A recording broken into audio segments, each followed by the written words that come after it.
E aí, galera, como é que vocês estão? Tudo bem? Aqui a gente começa mais um Conexão Universitária e nós estamos no episódio número 37, cuja temática é Política para quê? Então a gente vai entender um pouquinho aí do porquê que a gente precisa dessa tal de política, a gente vai entender um pouco das nuances do que é viver em sociedade, do porquê que nós precisamos, né, de governos, enfim, qual que é a expectativa de Deus, quais são os problemas hoje da política no Brasil também? Nós vamos entrar nesse assunto, vamos falar sobre as eleições passadas também, sobre como os cristãos se posicionaram, enfim, todas essas questões nós iremos conversar um pouquinho aqui. Então, eu quero te convidar a você tirar esse tempo para estar aqui conosco, pegar talvez um caderno, uma caneta e anotar um pouquinho do que será falado aqui, porque eu tenho certeza que isso vai edificar a sua fé e o seu coração. Pessoal, quero te lembrar de duas coisas. Primeiro, se você ainda não conhece o nosso aplicativo, a você entrar na sua loja de apps aí do seu celular e baixar o nosso aplicativo Pão Diário Universitários e ficar por dentro de tudo que a gente está fazendo aqui no Ministério. Tem muitos conteúdos legais, tanto aqui do Ministério como dos nossos parceiros, da BC2, da ESRIs, do The Bible Project. Então, assim, se eu fosse você, eu não ficaria de fora e baixaria logo o nosso app. E também, se você ainda não conhece o nosso Instagram, segue a gente lá, @Pão Diário Universitários, e fica por dentro de tudo que a gente está fazendo aqui no Ministério. Pessoal, sou eu mais uma vez que estou aqui, João Heck, sou acadêmico de psicologia ali na PUC, já no 10º período, um pé para fora e o outro dentro da universidade ainda.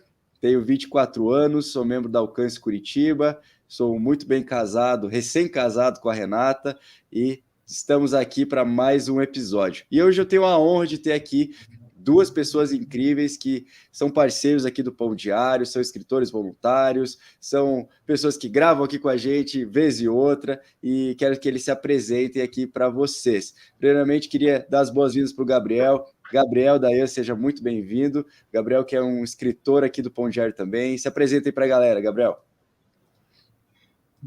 E aí, galera, tudo bem? É um prazer para mim estar aqui novamente. E ainda para falar de um assunto que eu amo, que é política.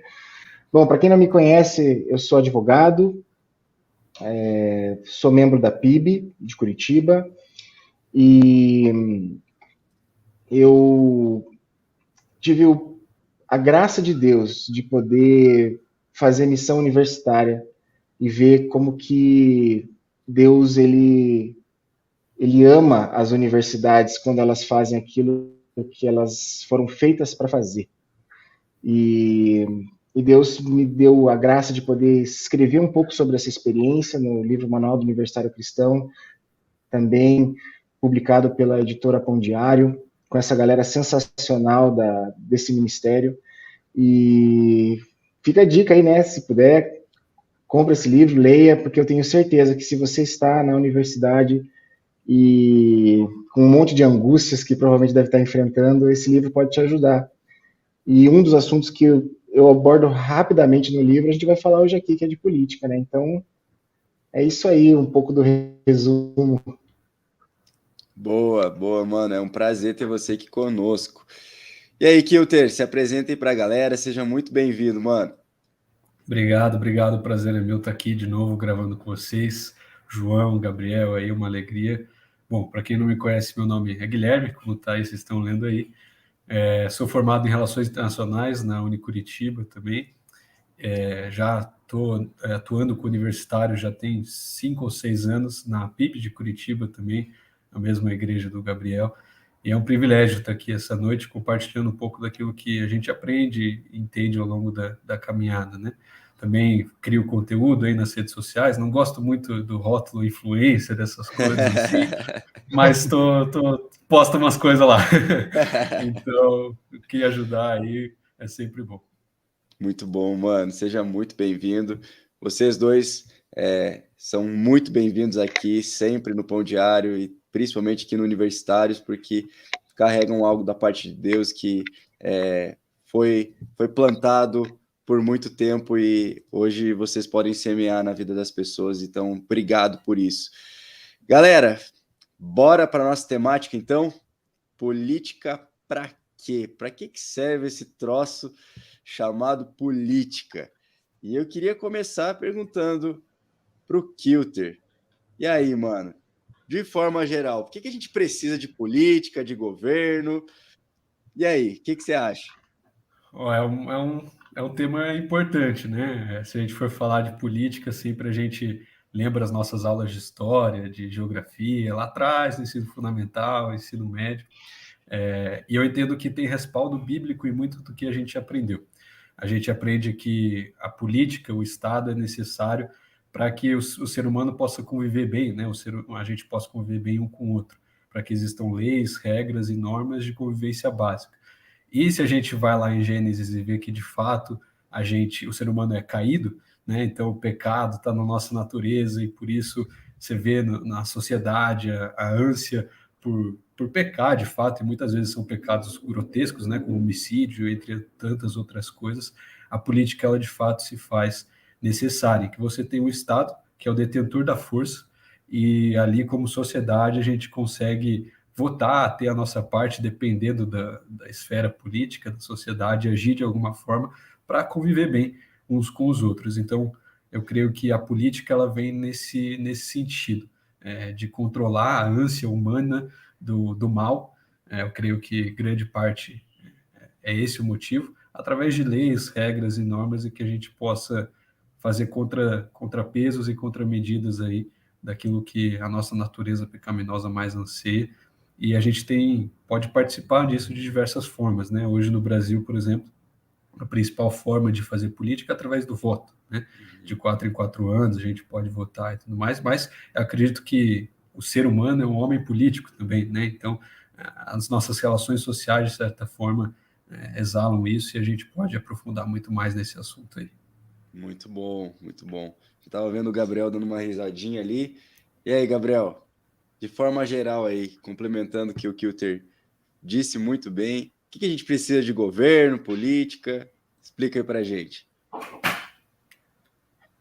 Cara, eu só tô rindo, na verdade, porque tá alinhadíssimo. O Kilter tá fazendo dever de casa, né? E eu Fico me encho de feliz. orgulho de ver vocês cada vez mais aprofundando e a gente percebe até alguns autores, né, por trás do discurso, assim, é legal, cara. Eu fico muito feliz porque eu não estou mais diretamente ligado com missão universitária como estava, né? Estou tentando entrar no mestrado, mas ver que o pessoal que pegou o bastão aí tá indo bem. Isso me alegra muito. E política, para mim, cara, é uma coisa muito básica. Ela se manifesta em todos os cantos, né? O Gui trouxe um conceito mais amplo, né, de Estado, sociedade, mas a política também tem um aspecto muito próprio de cada lugar. Então, por exemplo, nós temos sim políticas eclesiásticas, né? Nós temos uma certa política que fazemos quando, por exemplo, estamos numa roda de amigos ou quando estamos em uma outra roda de amigos, né? Porque se a política ela é a capacidade da gente harmonizar, se é que eu posso dizer assim, os interesses diversos de umas pessoas para que elas possam conviver em unidade, elas possam conviver de uma forma pacífica, harmoniosa. Então, é natural que quando eu estou num grupo em que os relacionamentos eu tenho uma determinada política, uma política de não agressão, uma política de falar menos, ou então às vezes eu estou com meus melhores amigos e a gente está com um churrasco, e a nossa política às vezes é de falar muita coisa sem filtro. Então a política tem esse elemento mais básico, mais rotineiro, e que a gente, em determinados contextos onde a gente deveria falar mais, a gente fala menos, ou onde a gente deveria ser mais proativo, a gente acaba sendo mais passivo. Então, eu entendo assim que a política é a capacidade da gente saber trabalhar em todos esses lugares de uma forma que a gente possa glorificar a Deus da forma mais abrangente, da forma mais gloriosa possível, né? Redundante fala, mas que a gente possa fazer a glória de Deus realmente se estabelecer naquele lugar e as pessoas possam sair felizes e com aquilo que a forma como nós venhamos a desempenhar nesses lugares. Muito bom, muito bom. Eu gostei muito do que vocês dois trouxeram, acho que trouxeram clareza sobre tudo aquilo que a gente quer conversar aqui hoje. Mas eu gostei muito do que o Kilter falou a respeito da nossa inclinação para o mal e como nós precisamos de alguém que ponha limite, né?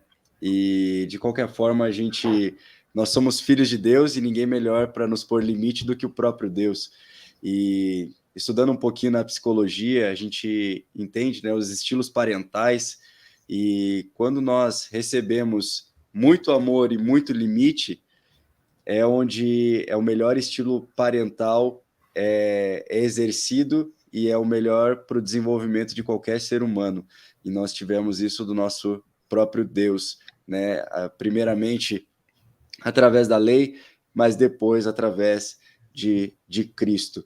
Então, achei muito bacana, porque, de fato, nós somos inclinados ao mal e nós precisamos de limites. E, claro, que a gente não está aqui para discutir regimes políticos, né? Existem alguns regimes que são bem extremos, né, em relação a limites, em relação a imposições, enfim, e não é esse o tipo de conversa que a gente quer ter aqui. Talvez a gente possa ter um bate-papo outra hora sobre os tipos de regime político, mas trazendo agora para o contexto bíblico, né, a gente lê sobre Davi, né, em 1 Samuel, 2 Samuel, sobre o reinado de Davi, mas antes mesmo, né, de todo o contexto, a gente tem o contexto de Juízes, né, onde juízes tinham sido colocados como autoridades para o povo de Israel, e eles não tinham um rei, porque Deus queria governar o próprio povo. E eu fico imaginando que glória que nós iremos viver quando nós encontrarmos com o Senhor e termos Ele como nosso governante supremo, né? Nós já temos Ele através do Espírito Santo nos governando, ou deveríamos pelo menos, né, tê-lo como nosso governante, mas de qualquer forma, de uma maneira física mesmo, Deus governando o seu povo. E eu fico imaginando o povo de Israel, né, tendo esse privilégio, mas ao mesmo tempo pedindo para Deus que desse a eles um rei terreno, né, visível, que pudesse estabelecer, enfim, e eles pediram a Deus e Deus mandou um rei.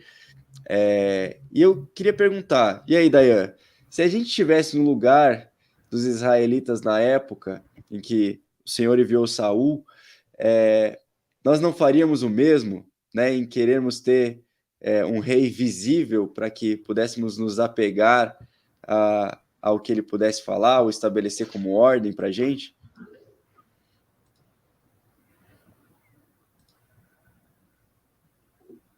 Eu concordo plenamente.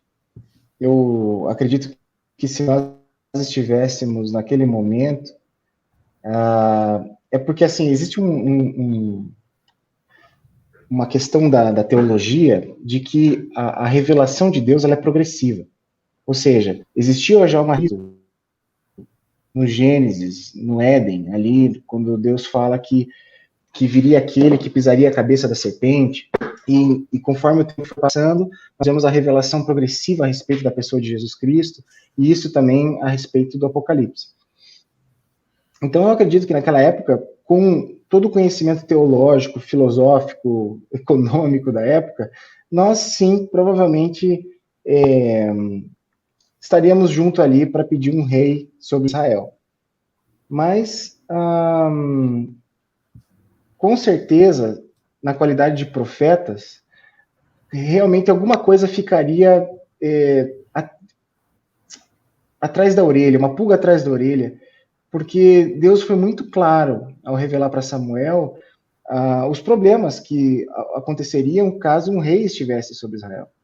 E às vezes parece que esse texto é um dos textos mais de defesa da democracia, né? Mas é curioso. Então eu acredito que sim. Desculpa, me engasguei aqui. Então, de fato, mas ao mesmo tempo, hoje, muito evoluiu. Nós temos uma revelação da graça de Deus em várias áreas que nós não tínhamos antes. E nós com certeza podemos se utilizar de vários conhecimentos para nos auxiliar a termos uma postura política pelo menos um pouco mais adequada para o tempo que vivemos. Muito bom. E aí, Kilter, o que você acha? Não, A gente faria o mesmo? Assina embaixo aí o que o Gabriel disse. De fato, a gente vê no Antigo Testamento um contexto bem diferente do que a gente tem hoje, né? Mas se você pega ali o contexto histórico imediato, você vê que esse desejo dos israelitas por um rei não vem do nada. Todas as nações, como internacionalista, eu sempre vejo as nações ao redor, né? Então, todas as nações ali tinham um rei. E muitas vezes era um reinado forte. Então, você tinha a Síria, você tinha o Egito, que eram nações que estavam prosperando, crescendo. E os israelitas olham aquilo e falam: oh Deus, a gente quer um rei também, porque eles têm um rei. Mas esse foi justamente o problema. Eles começaram a olhar, a se comparar com as outras nações, e não ver o que Deus de fato tinha para eles. Tanto que Deus adverte ali eles através de Samuel, né? Fala: oh, você tem certeza? Ele vai pegar os filhos de vocês para levar para a guerra, ele vai tirar a liberdade de vocês, vai pegar dinheiro de vocês. Vocês têm certeza que é isso que vocês querem? E eles afirmam categoricamente que querem de fato um rei. Eu vejo que isso é parte da teimosia do povo de Deus, sabe? Muitas vezes, ainda hoje, a gente levanta ídolos, né? Que no lugar de Deus. Então, seja um pastor, uma figura, até um político, muitas vezes, uma figura que a gente coloca a nossa confiança acima do próprio Deus. E para os israelitas ali na época foi muito fácil pedir esse líder, esse rei, para que ele assumisse ali a ordem e fizesse a nação de Israel prosperar e conquistar e se expandir como os seus vizinhos. E a gente vê que, de fato, o resultado disso é a redução da liberdade deles, né? A gente, por exemplo, um exemplo clássico, a gente está muito acostumado com o serviço militar obrigatório, né? Na época não existia serviço militar, não existiam muitas guerras, o povo se reunia à medida que tinha um embate, uma guerra, mas aí você tinha 30, 40 anos de paz, em que não precisava haver mais batalhas, às vezes até mais, né, dependendo da época ali do juiz.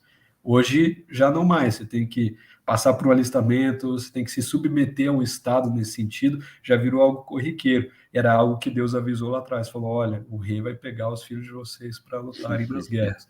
Então, acho que parte dessa ânsia por um ídolo, por um rei, por uma conquista, ela trouxe menos liberdade, uma liberdade santa que a gente tinha em Deus, em obedecer e entender os seus mandamentos, né? Então, eu vejo a coisa nesse sentido. Muito bom, mano, muito bom. Quando eu olho sempre para essa história e a gente olha todo o contexto do Velho Testamento, a inclinação para a idolatria era algo muito forte apresentado, né, no Velho Testamento. E a gente não vê tanto isso no Novo Testamento, mas daí Jesus vai falar bastante a respeito do coração, a respeito das intenções do coração. Então, uma coisa está ligada à outra, né? O próprio Tim Keller fala sobre isso, né? Ele diz que nosso coração é uma fábrica de ídolos, né? Que a gente tem a capacidade de pegar qualquer coisa e transformar aquilo num ídolo. E a gente consegue ver até mesmo, né, o povo, depois que Moisés, né, subiu e ficou, teve os 40 dias lá com o Senhor, né, o povo simplesmente trocou o Senhor por um bezerro, né, num curto período de tempo. Então nós sempre somos inclinados, né, a algo, né, tanto, né, na época do Velho Testamento, no sentido dos ídolos físicos mesmo, mas hoje em dia também o nosso coração é inclinado a isso. E a gente viu muito isso e vê até hoje, né, no nosso contexto político nacional, né, a respeito da idolatria de algumas figuras políticas. E vou inverter um pouco a ordem das nossas perguntas aqui, e uma das perguntas que eu ia fazer mais para frente, vou fazer agora, e até mesmo o Bibotal, que soltou um podcast esses dias, falando a respeito de nacionalismo cristão, né? Como é que eu posso dizer? Cara, é algo grotesco se a gente for parar para pensar da forma como aconteceu e vem acontecendo, mas a gente viu de forma clara no contexto de igreja mesmo, né, para não falar eclesiástico, às vezes as pessoas falam assim, cara, né, que palavra de palavra difícil, né, mas no contexto de igreja mesmo. E eu queria te perguntar, Kilter, olhando para tudo isso, cara, e olhando principalmente para as últimas eleições, como que a gente pode romper com esse pensamento e com o endeusamento, né, de um salvador da pátria gospel, né, que, claro que eu só soltei essa parte, mas a gente tem todo um pano de fundo aí para trabalhar. Com certeza. Não, até na época das eleições eu até fiz um vídeo, né, refutando lá um cara que falava que o Bolsonaro era o escolhido de Deus, não sei o quê, mas esse tema do nacionalismo cristão, nosso conflito, né, com idolatrias políticas, eu acho que ele é muito atual, mas ele tem uma raiz muito antiga. Esse foi até o tema do meu TCC, por parte do nacionalismo ali, que envolvia a religião. Tá público, quem quiser entrar lá no meu Instagram, acessar, pode ir. Mas no último capítulo eu descrevo da onde surgiu a ideia do nacionalismo. E é muito interessante, porque quando você estuda essa origem, esse surgimento, você consegue entender o que está acontecendo hoje, né? Então, lá na Idade Moderna, antes das guerras napoleônicas e todas essas coisas, a igreja tinha um papel muito fundamental de comunidade e educação na Europa. Então, era a igreja que ensinava e alfabetizava as pessoas, era a igreja que dava o ensino, era na igreja que as pessoas, né, tinham ali o senso de comunidade, que encontravam umas às outras, e isso era muito presente naquele cenário. Quando você vê vários filósofos da Revolução Francesa, filósofos iluministas, eles vêm muito com essa linha de que Deus precisa ser substituído, né? Que Deus não supre as necessidades científicas e que algo precisa ficar no lugar. Então, com isso, eles levantam a ideia de colocar o Estado no lugar de Deus. E em muitos escritos, em muitos textos e livros, essa ideia é muito clara, né? Então, principalmente ali nos contratualistas da Revolução Francesa, como Hobbes e muitos outros ali, Montesquieu e outros caras. E daí o que acontece? Essa ideia é implementada. Então, mais ali com Napoleão e tudo mais, o Estado assume o papel da educação, o Estado cria para si uma bandeira, um hino, aspectos que eram religiosos e se via na igreja, o Estado toma para si e cria, então, o nacionalismo. Mas antes de Napoleão e da Revolução Francesa, isso não existia. Eram dinastias e famílias que comandavam os países. Então, muito dificilmente você tinha alguém que queria morrer pelo seu país, que queria dar vida em prol do seu país. Isso não era comum, porque era uma família que governava. Então, eu não me vejo nem como francês, nem como alemão. Eu sou germânico, mas eu sou um cristão. O pessoal se identificava mais pela religião do que pela nacionalidade. Quando você teve essa troca, aí as coisas começaram a mudar. A ideia justamente do nacionalismo, criado nessa época, foi usar artifícios da religião, criar um senso de comunidade, criar um salvador da pátria, uma figura política que possa ser identificada com esse referencial, criar uma linguagem específica para essa comunidade, usar símbolos como a bandeira e o hino que eu mencionei aqui, e isso com o tempo, e grande parte dessa razão é da escolarização, do ensino, toma o lugar da igreja, porque a igreja deixa de lado o ensino, deixa sobre responsabilidade do Estado, que começa na França a se tornar obrigatório, e daí vai se espalhando para a Europa e para outros países como a gente conhece até hoje. Então, se você olhar para antes ali de 1700, 1600, não existia nacionalismo. Dificilmente você ia ver um brasileiro falando que é patriota e que morreria pela sua pátria. Você ia ver um cara falando que se encontra nas terras tupiniquins e que se identifica com o Deus cristão. Então, mas isso mudou. Hoje a gente tem um nacionalismo muito forte, também nas Américas, nos Estados Unidos, isso é muito visível. No Brasil isso tem crescido. Você vê muita gente colocando que é brasileiro acima de qualquer outra coisa. Então, cantando o hino da pátria, o hino da nação, acima de qualquer hino bíblico, né? Qualquer hino cristão. Isso tem se tornado cada vez mais comum nos nossos dias. Então, a gente precisa ter muito cuidado, para não trocar o verdadeiro Salvador, o verdadeiro Messias, por qualquer outra figura política. E não deixar que o nacionalismo, o patriotismo, tomem parte na nossa identidade, mais do que aquilo que a Bíblia revela sobre nós, que Cristo diz sobre nós. Então, é claro que ser brasileiro hoje faz parte da nossa identidade, não tem como negar isso. Nós somos brasileiros, fazemos parte dessa comunidade, mas isso é secundário para quem entende que é filho de Deus, que faz parte de um reino maior do que essa própria terra. Então, acho interessante a gente ter essa perspectiva quando a gente está falando de política, principalmente dentro da igreja e da comunidade cristã no Brasil e no mundo, né? Muito bom, muito bom. Deu aulas. Daí, Gabriel, o que você acha, mano, desse endeusamento de um salvador da pátria gospel, né? A gente falou sobre nacionalismo cristão. Como que você acha que a gente consegue romper com esse pensamento? Cara, eu acho que uma coisa que poucas pessoas têm falado é a gente entender as necessidades reais que as pessoas têm e as esperanças mal direcionadas, né? Essa idolatria como uma esperança mal direcionada.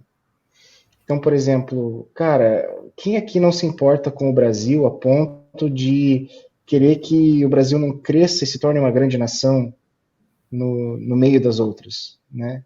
Quem que aqui não, às vezes, sofreu alguma questão do crime, alguma questão econômica, ou alguma dor na sua identidade, ou na sua tentação, seja qual for, e isso não produziu nela uma dor, uma falta de perdão até mesmo, que a fez escolher um determinado candidato ou outro que tivesse mais a ver com aquilo que é a sua vocação, é a sua missão, né? Nós temos tantas pessoas nas igrejas, que têm ministérios de misericórdia, que é ministérios de realmente de abrir a mão, de ajudar aquele que está necessitado, e que elas não conseguem, às vezes,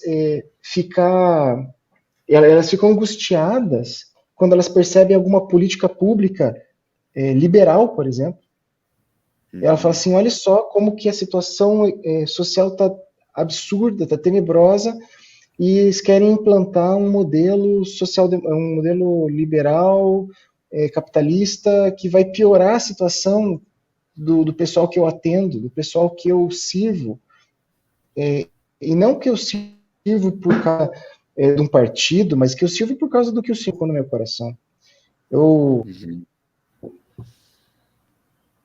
tenho vários colegas que são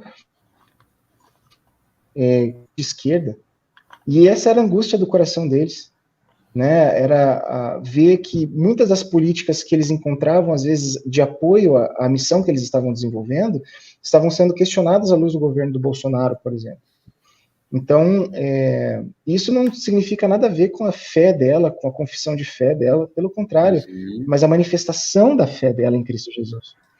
Como também, da mesma forma, nós que talvez estejamos num perfil mais de classe média, com uma política de empreendedorismo, políticas capitalistas, sejam mais atraentes para nós, devido à nossa formação, devido ao nosso círculo de amizades, isso também não significa que nós estamos negando o evangelho ou negando a ajuda aos desfavorecidos, né? Mas essas dores do coração, e você como psicólogo pode falar muito melhor, elas precisam ser muito mais trabalhadas no sentido pastoral, para que as pessoas possam não confundir a sua missão com a adoração, não confundir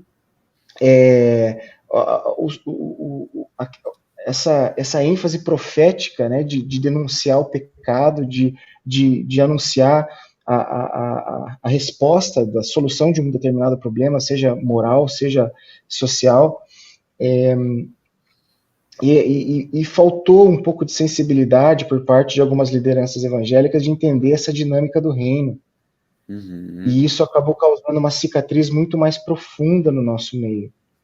E a nossa missão hoje, a minha, imagino que a do Kilter e a sua também, é sermos um instrumento de reconciliação divina entre aqueles que no jogo de xadrez da vida, se é que pode ser feita uma analogia dessa forma, uns resolveram escolher as peças vermelhas e outros resolveram escolher as peças azuis, né? E não tem problema nenhum nisso, né? A não ser que nesse ponto, como o Kilter falou, se torna uma idolatria, algo que daí desvirtua totalmente.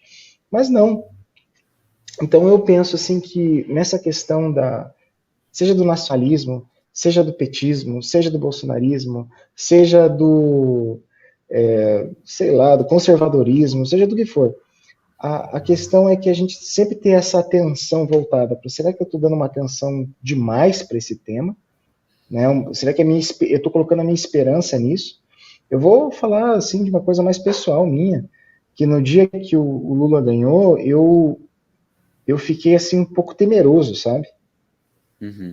Eu pensei assim, puxa vida, eu acho que a gente vai ter que trabalhar mais, a gente vai ter políticas econômicas, sociais, a gente vai ter nós vamos ter vários reveses em relação a algumas políticas que o governo anterior foi muito, muito boas, né? Mas, obviamente, às vezes, algumas políticas do atual governo, por mais mal feitas que possam estar sendo feitas, estão corrigindo excessos que aconteceram no governo anterior.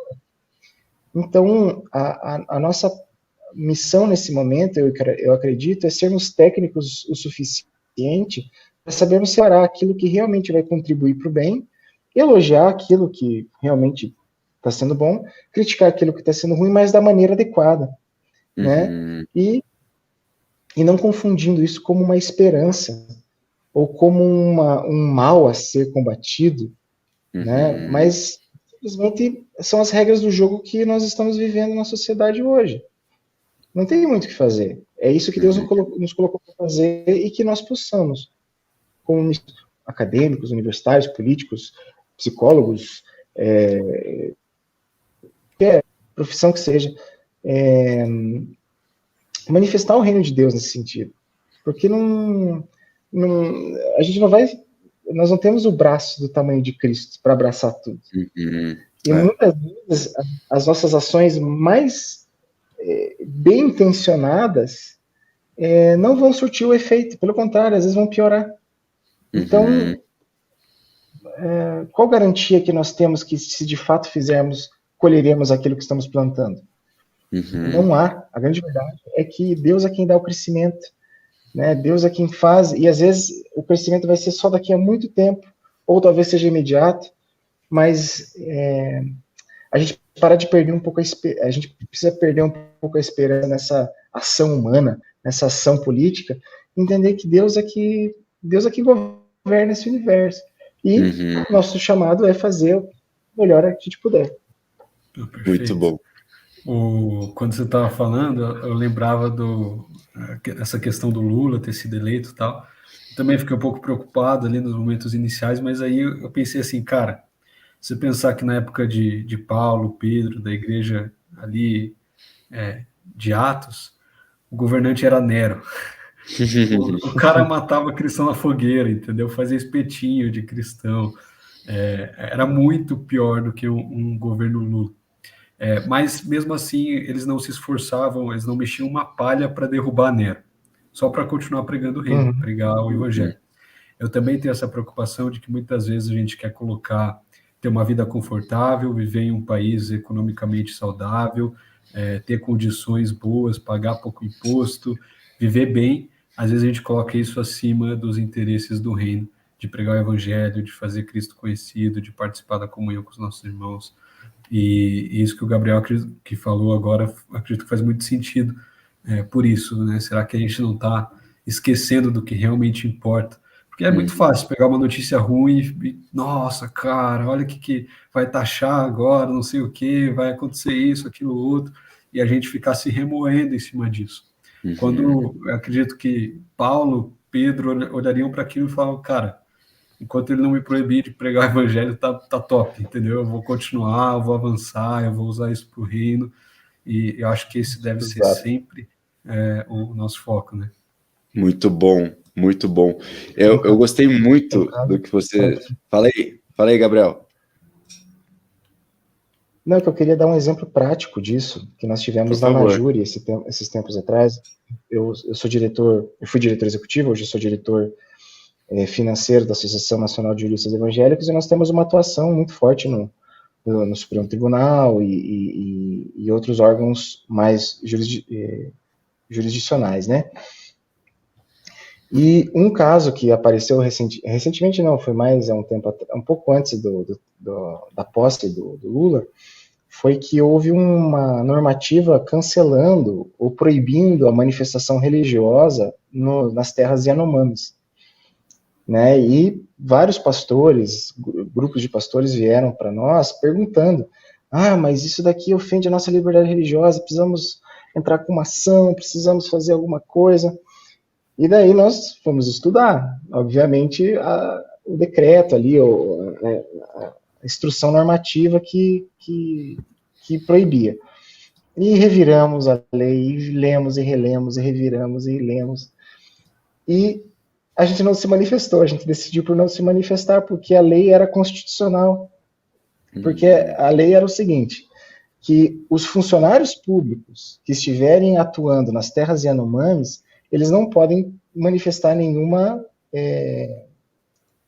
não podem evangelizar, não podem fazer proselitismo, enfim, não poderiam. E, cara, isso é perfeitamente lógico, porque se você está investido com uma figura do Estado numa determinada ação, você não está lá para evangelizar, você está lá para ser o Estado. Se fosse fora do horário do expediente, você poderia fazer. Porque imagina, a gente está tendo uma obra do lado de casa, de repente o pessoal vem querendo nos evangelizar de uma religião que a gente não gosta, não quer saber. Então, a laicidade foi preservada, na verdade, nessa lei, né, nesse decreto, enfim. E muita gente se ofendeu com a gente. Não, porque a nossa liberdade religiosa está sendo mitigada, está sendo... Não, calma, fera, segura aí, segura o sucesso. Né? As coisas não são bem assim, nós estamos jogando um jogo em que um jogo democrático no Brasil em que existem regras.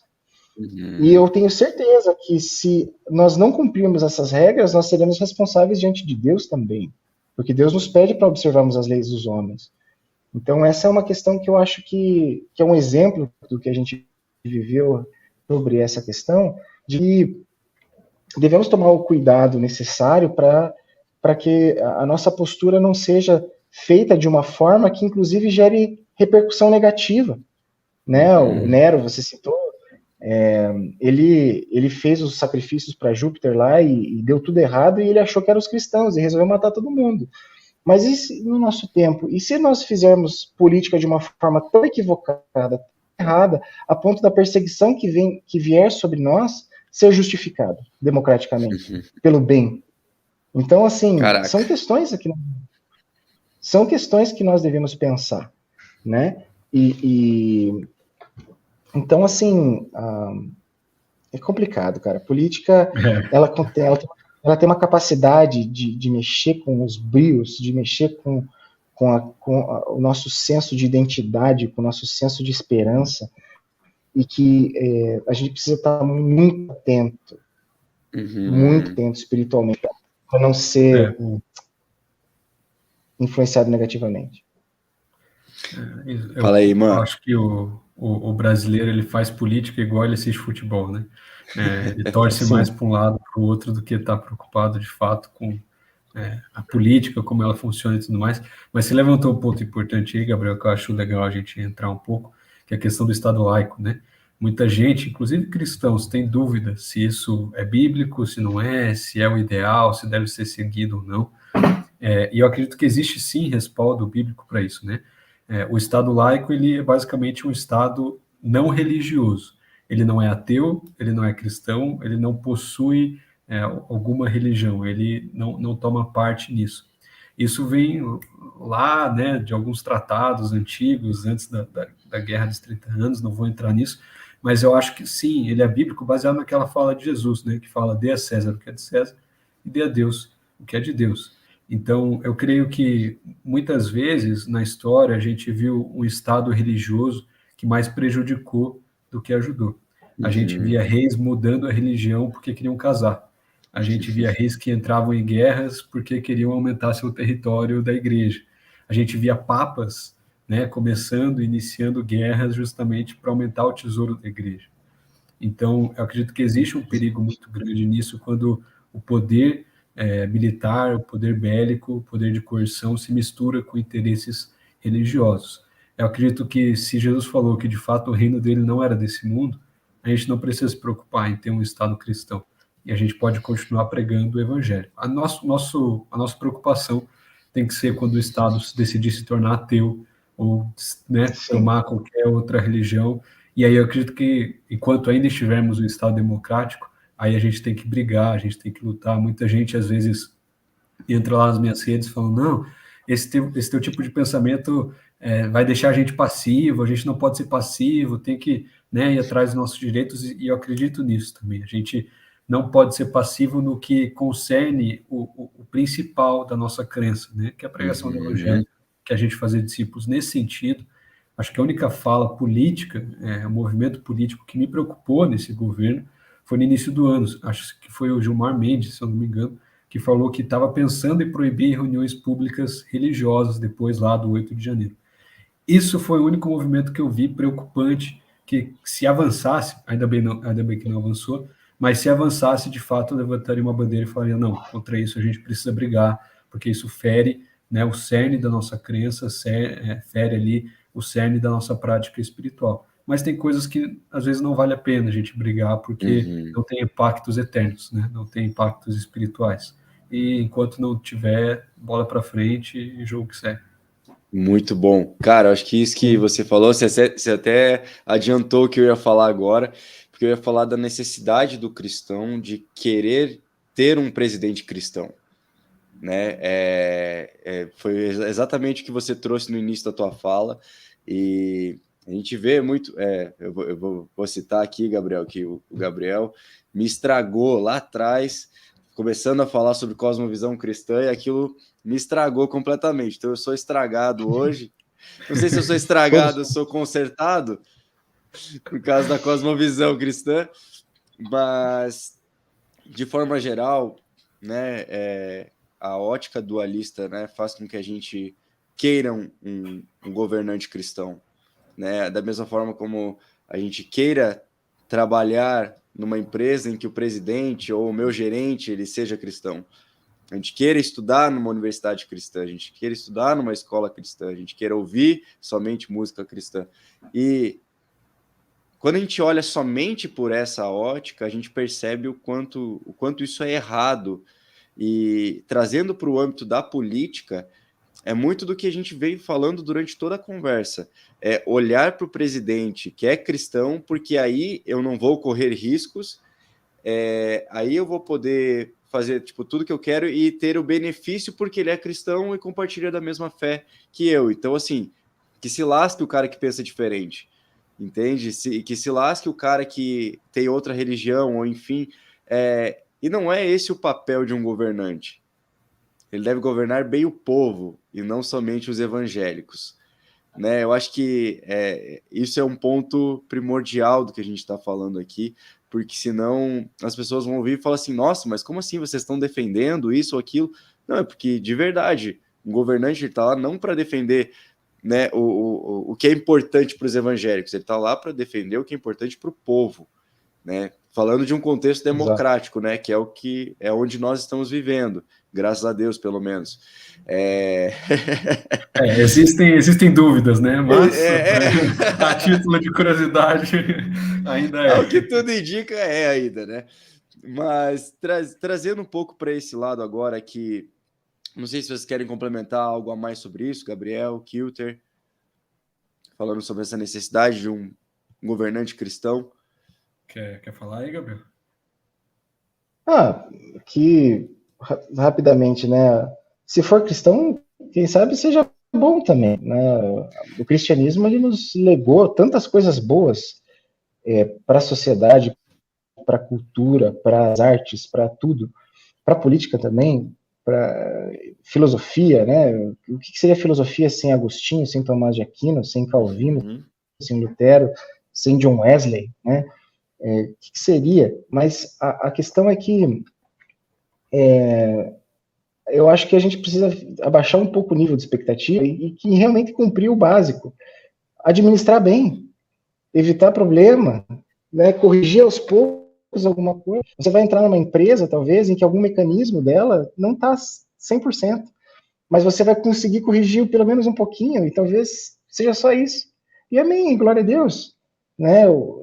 Então, assim, eu vejo que essa questão de ter lideranças cristãs é necessário, nós precisamos ter, políticos cristãos precisa também ter, mas que, justamente por serem cristãos, saibam diferenciar as coisas, porque senão entra naquele dualismo que você havia falado. Então preciso fazer as coisas para o reino, para a igreja, por meio da política. E daí o resultado disso é uma coisa chamada política de identidade, que outros grupos de gênero, de sexualidade, também já fazem há muitos anos. Então daí nós seríamos apenas mais um grupo identitário lutando pelos direitos dos evangélicos, quando na verdade Deus nos permite justamente abençoar a sociedade de forma geral. Né? Então, com certeza. Coisas, né? Eu falaria algo nesse sentido também, né? Ter um governante cristão não é de todo ruim. Se a gente entende que, de fato, os valores, né, os direitos humanos vieram do cristianismo, poxa, que bom, né, que a gente tem algo nesse sentido. Você pega historicamente a conversão de Constantino, a disputada conversão de Constantino em Roma, trouxe muitos benefícios para a igreja. Primeiro porque os cristãos deixaram de ser perseguidos. Né? Tudo bem que depois isso se perverteu um pouco, né? O cristianismo ser a religião oficial do império e tudo mais, mas de largada, de início, foi muito bom. O cristianismo se expandiu, mais pessoas conheceram o evangelho, ganhou recursos, né? A Bíblia ganhou novas traduções, enfim, a coisa foi para frente.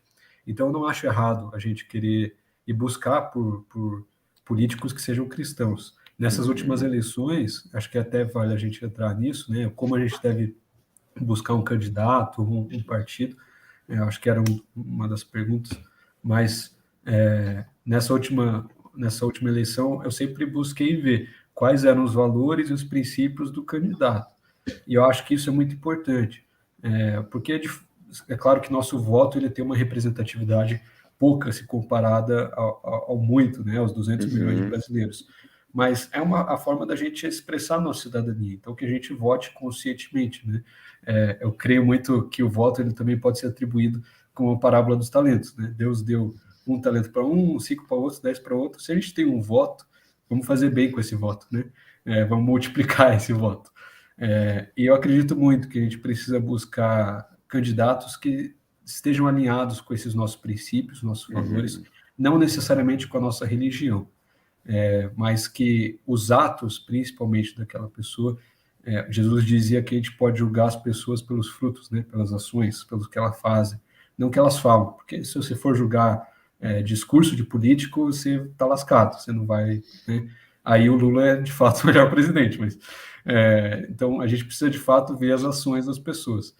E nessas eleições eu busquei fazer isso. Eu creio que a gente tem que ter muita seriedade, sobriedade, para depositar nossa esperança e nossa fidelidade em algum partido ou em algum candidato, mas é até interessante levantar a bola do partido, né? Também é bom, é claro que no Brasil a gente fala muito de ver o candidato, porque é difícil achar candidatos bons, mas em achando o candidato que se alinhe com seus valores, veja também o partido, porque hoje a maioria das pessoas não sabem disso. Hoje só 5% dos deputados federais, por exemplo, foram eleitos com voto popular. O resto foi colocado lá pelo partido. E esse número vem diminuindo cada vez mais. Esse dado é de 2018. 2022 foram só 18 deputados que foram eleitos por voto. O resto veio do partido. O partido ganhava X votos, escolhia lá da sua lista e colocava os caras lá. E assim que o sistema se perpetua, né? Então, por isso que a gente também tem que ter muito cuidado e escolher o partido. Poxa, esse cara aqui é legal, mas ele está no PSOL. Vamos ver o que o pessoal representa, quais pautas o pessoal defende, se isso se alinha, não se alinha, então acho melhor talvez não votar. E a gente ter esse cuidado, esse discernimento, sempre com muito ceticismo, porque mesmo que o candidato seja cristão, esteja alinhado com os nossos valores, ele também é pecador, ele também é falho, ele também pode dar para trás, ele também pode cair em alguma coisa de corrupção, ele também pode cair em algum escândalo. Se a nossa esperança estiver nisso, como o Gabriel bem falou aí, aí que o negócio fica feio. Então a gente precisa ter essa calma, né? Cara, eu achei muito bom isso que você falou, porque esses dias eu vi um meme, tava passando no Instagram, e vi um meme assim de um policial, eram dois policiais que tinham entrado numa casa para retirar um pastor que estava alugando aquela casa para a igreja. Eu vi esse vídeo, Aí, muito você bom, viu? Muito cara. bom. E aí, cara, os dois policiais chegam e aí com uma ordem de despejo e falam assim, não, você vai ter que sair e tal, porque a proprietária está solicitando um imóvel, faz tanto tempo que você não paga o aluguel, enfim. E aí o pastor começou a falar assim, sai daqui, demônio, não sei o quê, te expulso daqui, você não vai parar a obra de Deus, e não sei o quê. E aí o policial começa a dar um sermão em cima do cara, ele começa a falar assim, cara, vocês estão aqui para ser luz, enfim, não é bem isso, mas tipo, vocês tinham que estar fazendo as coisas de forma correta, pregando de uma forma correta. Olha o que você está fazendo, nem pagando o aluguel você tá. Daí o cara continua, né? O pastor, não, sai daqui, demônio, sai daqui. Você não vai acabar com a obra de Deus aqui, não sei o quê. Sai daqui, demônio, não vou falar com você e tal. E aí, cara, eu lembro que eu só olhei assim, todos os comentários e a galera falando ali, o cristão é o policial. Tipo, ele exerceu, né, da melhor forma o cristianismo de Jesus ali naquele momento. Então, eu acredito que é da mesma forma, sabe? Às vezes a galera entra numa de votar em algum político específico só porque ele coloca lá, né, na bio dele, sou cristão, né, ou sou evangélico, enfim. Então, vou votar. Se eu não tenho ninguém para votar, vou votar nesse cara porque ele se diz cristão, ele se diz evangélico. E, de fato, quando eu fui votar, eu fiz a mesma coisa que o Kilter disse. Eu fui atrás, eu pesquisei, eu fui ver as propostas do candidato e vi que se assemelhava com os meus princípios e valores, e, por curiosidade, aquele candidato, falando de um cargo específico, ele era cristão.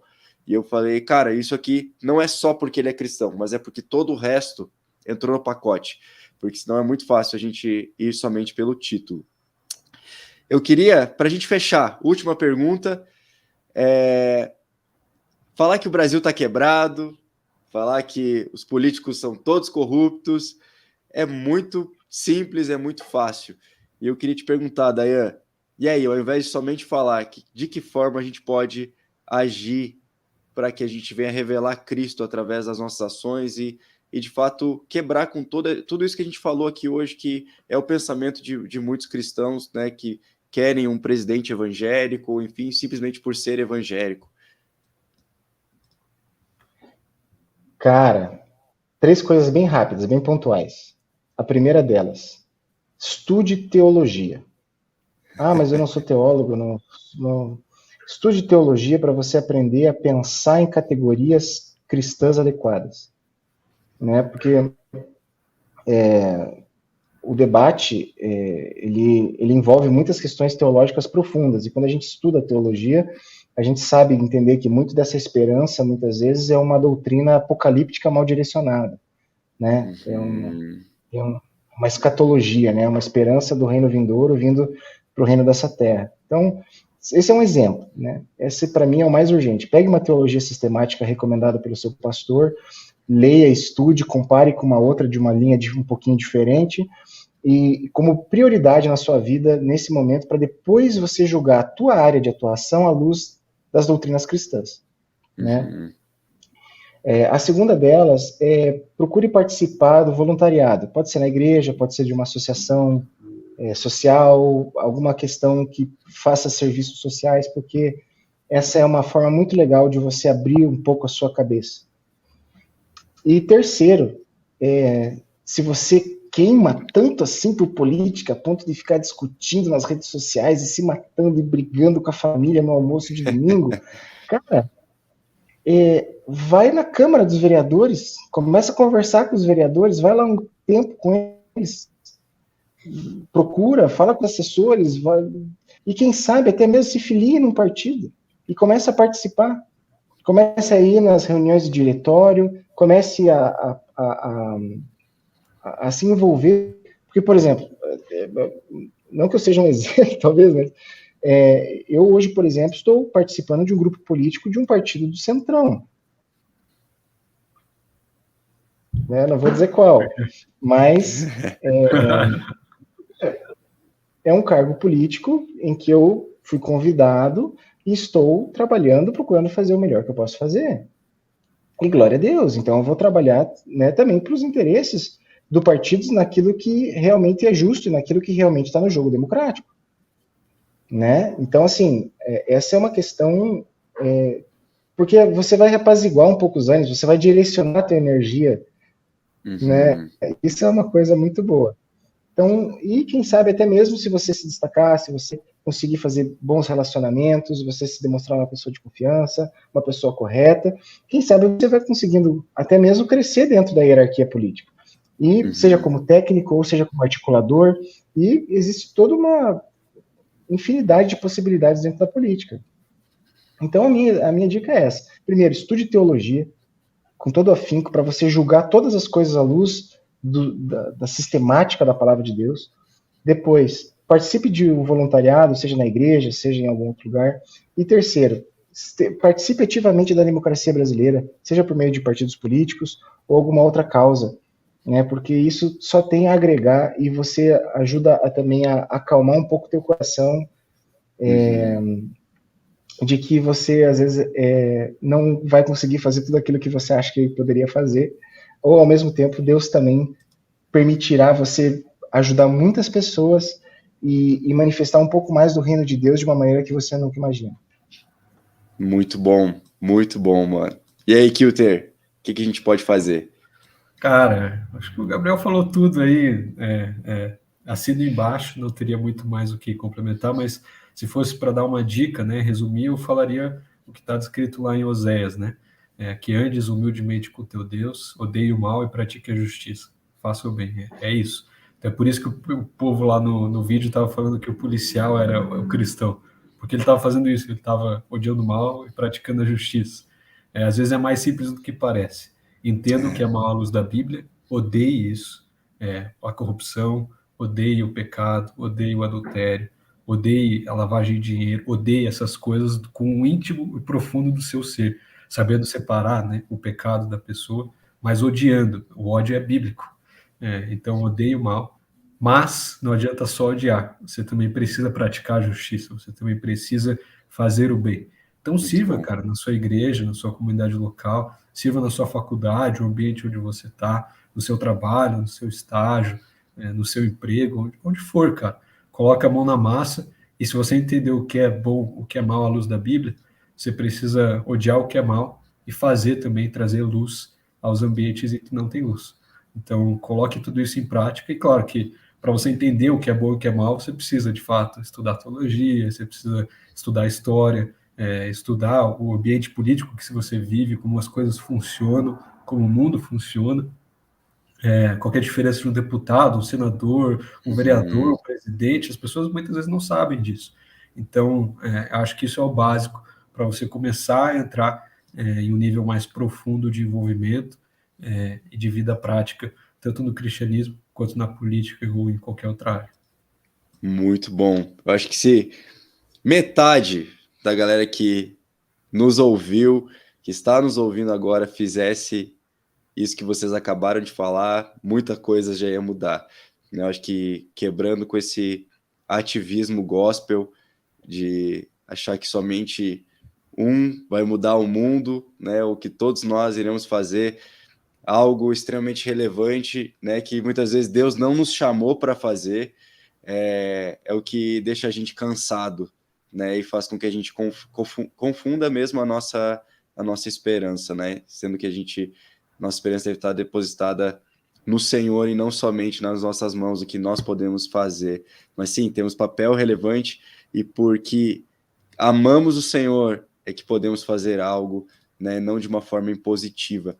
Então, galera, obrigado por esse conteúdo, com certeza abençoou a vida de muita gente e, de fato, estamos sempre de portas abertas aqui para vocês, para contribuírem de todas as formas possíveis. Então, obrigado, Dayan, obrigado, Kilter, e obrigado também você que nos ouviu até agora. Que Deus abençoe vocês e até a próxima semana. Valeu!